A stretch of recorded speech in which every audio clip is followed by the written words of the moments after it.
ನಮಸ್ಕಾರ ವೀಕ್ಷಕರೇ, ನಾನು ನಿಮ್ಮ ಜ್ಯೋತಿಷ ವಾಸ್ತು ಆಚಾರ್ಯ ಮಂಜುನಾಥ್ ಗುರುಜಿ. ವೀಕ್ಷಕರೇ, ತಾವು ಶ್ರೀಮಂತರಾಗಬೇಕೆ? ಯಾರಿಗೆ ಆಸೆ ಇರಲ್ಲ ಹೇಳಿ ಶ್ರೀಮಂತರಾಗಬೇಕಂತ.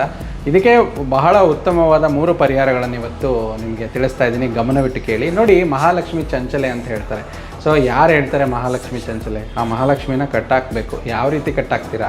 ಸಿಂಪಲ್ಲಾಗಿ ಏನಂತಂದರೆ, ಮಹಾಲಕ್ಷ್ಮಿಯ ಪತಿದೇವರಾದ ವಿಷ್ಣು ಭಗವಾನನ ವಿಷ್ಣು ಸಹಸ್ರನಾಮವನ್ನು ಮನೆಯಲ್ಲಿ ಜಪ ಮಾಡಬೇಕು. ಜಪ ಮಾಡೋಕ್ಕಾಗಿಲ್ಲ ಅಂದರೆ ಬೆಳಗ್ಗೆ ಅಥವಾ ಸಂಜೆ ಮನೇಲಿ ಒಂದು ಯೂಟ್ಯೂಬಲ್ಲೋ, ಒಂದು CD ಪ್ಲೇಯರಲ್ಲೋ, ಒಂದು ಪೆನ್ ಡ್ರೈವ್ ಹಾಕಿ ನೀವು ಈಗಿನ ಬ್ಲೂಟೂತ್ ಸ್ಪೀಕರಲ್ಲೋ ಬೆಳಗ್ಗೆ ಅಥವಾ ಸಂಜೆ ಖಂಡಿತ ನೀವು ಒಂದು ವಿಷ್ಣು ಸಹಸ್ರನಾಮವನ್ನು ಪ್ಲೇ ಮಾಡ್ತಾನೇ ಇರಿ. ಇದು ತುಂಬ ಇಂಪಾರ್ಟೆಂಟ್ ಆಗಿರೋ ಟಿಪ್ಪು. 2ನೇ ಟಿಪ್ಪು ನೋಡಿ, ಪ್ರತಿಯೊಬ್ಬರು ಎಷ್ಟೇ ಶ್ರೀಮಂತರಾಗಿದ್ದರೂ ದಾನ ಧರ್ಮ ಕೊಡ್ತಾರೆ. ಯಾರು ದಾನ ಧರ್ಮ ಮಾಡ್ತಾರೆ ಅವರಿಗೆ ಖಂಡಿತ ಅವರಿಗೆ ಒಂದು ಈಗೋ ಇರಲ್ವಂತೆ ಲೈಫಲ್ಲಿ.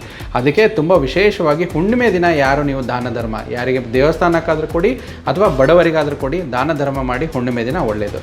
3ನೇ ಟಿಪ್ಪು ಕೊನೆಯದಾಗಿ, ಶುಕ್ರವಾರದೊತ್ತು ಓಂ ಮಹಾಲಕ್ಷ್ಮಿಯೇ ನಮಃ ಅಂತ 108 ಬಾರಿ ಜಪ ಮಾಡಿ. ಈ 3ರಿಂದ ತಾವು ಖಂಡಿತ ಶ್ರೀಮಂತರಾಗ್ತೀರಾ. ಒಳ್ಳೆಯದಾಗಲಿ.